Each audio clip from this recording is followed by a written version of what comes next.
அன்பான தோழர்களே, நம்ம இருதயத்தில் ஒருத்தருக்கு தான் இடம் கொடுப்போம், இன்னொருத்தருக்கு இடம் கொடுக்க மாட்டோம். அப்படி சில பேர் கொடுக்குறவங்களும் உண்டு. அப்படி கொடுத்து நிறைய குடும்பங்கள் என்ன பண்ணியிருக்கு, டிவைட் ஆயிருக்கு, சண்டையாக இருக்குது, டிவோர்ஸ் ஆயிருக்கு, கொலையாக இருக்குது, நிறைய இன்சிடென்ட்ஸ் ஹேப்பன் ஆயிருக்கு. நான் ஏன் இதை பற்றி பேசுகிறேன்னா, சுத்தமான இருதயத்தோடு இருந்தால் தான் தேவனுடைய ஆவி என்ன பண்ணும், நமக்குள்ளே இருக்கும்.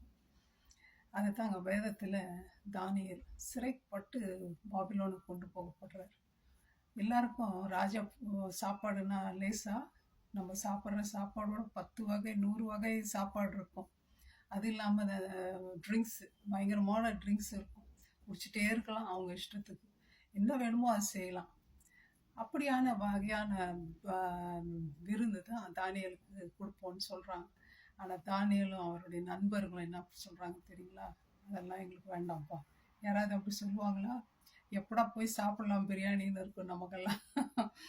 அப்போது ஏன் அப்படி சொல்லணும் அவர்? அது நான் உன்னுடைய சாப்பாடு சாப்பிட்டு உன்னோடு இருக்கும் பொழுது உனக்கு அடிமை, உன்னுடைய ரிலேஷனில் தான் நான் இருப்பேன். ஆனால் என்னுடைய ரிலேஷன் உன்னோடு இல்லை. என்னுடைய ரிலேஷன் ஆண்டவரோடு இருக்குது. பரிசுத்தமான தேவன் அவர். இந்த குடி பழக்கத்துலேருந்து நான் குடிச்சிட்டு இருந்தேன்னா என் தேவனை நினைக்க முடியாது. நான் பாவத்துக்கு அடிமையாயிடுவேன், கட்டுண்டப்படுவேன்.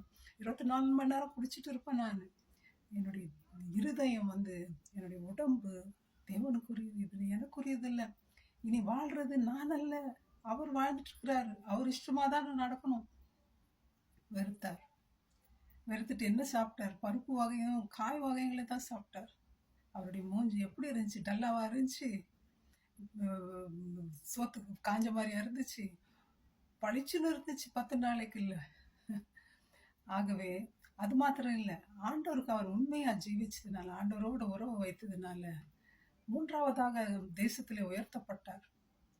அது மாத்திரம் இல்லைங்க, யோசேப்பு போத்திபார் மனைவியோடு நான் படுக்க மாட்டேன்னு சொல்லி ஓடினார்.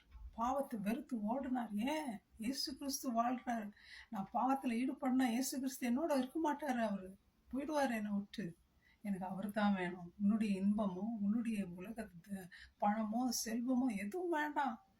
அதனால தாங்க அவர் 2ஆவதாக உயர்த்தப்பட்டார் அந்த நாட்டில். அது மாத்திரம் இல்லைங்க, தரிவு காலத்தில் தானியல் தேசம் முழுமைக்கும் உயர்த்தப்பட்டார்.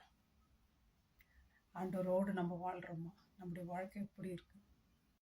நம்முடைய வாழ்க்கை யாரோடு வாழ்ந்துட்டு இருக்கிறோங்க? யோசித்து பார்ப்போம். தேவன் சொல்றார், நீங்களே ஆலயம். இந்த ஆலயத்தில் அவரை நம்ம கூப்பிடுவோம், அவரோடு வாழ்வோம், அவருக்காக காத்திருப்போம்.